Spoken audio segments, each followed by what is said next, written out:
largely on prejudice and ignorance. So I'll give you an example of something that the Prime Minister says now, but which used to be confined to the corners of the country occupied exclusively by UKIP and their sympathisers. This phrase, we can't control our money, our borders, and our laws.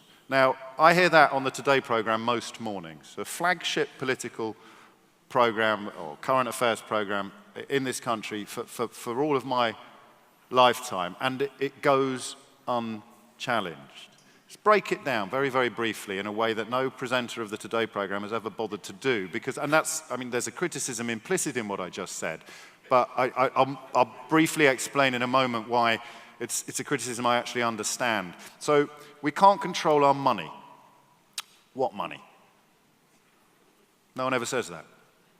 What money? Do you mean the, what is it, 0.7% of national expenditure that is sent to the European Union as the result of a decision taken and continued by several successive governments of different political hues? Is that the money? Because it sounds like you're suggesting we can't control any of our money.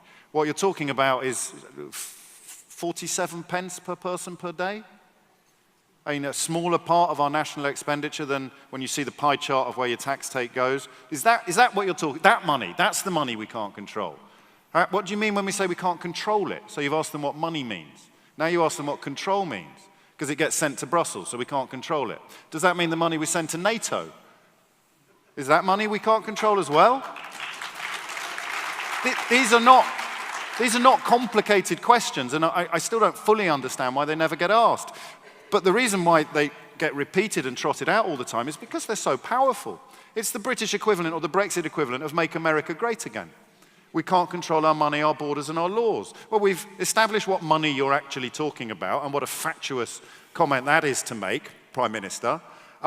We're concerned about precisely what it is you mean by control, so let's take the word control and apply it to borders.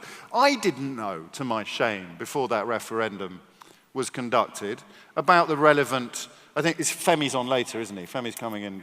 Or has been on, well, I owe it to Femi Olawule for bringing me up to speed with what the Charters govern in terms of immigration, and the fact that we could have had much more stringent regulations in, if you really wanted them, which I don't, but if you really wanted them, you could have had them. So we can control our borders more than we currently do. We do control our money, and then of course laws, which is the real reason why I'm here today.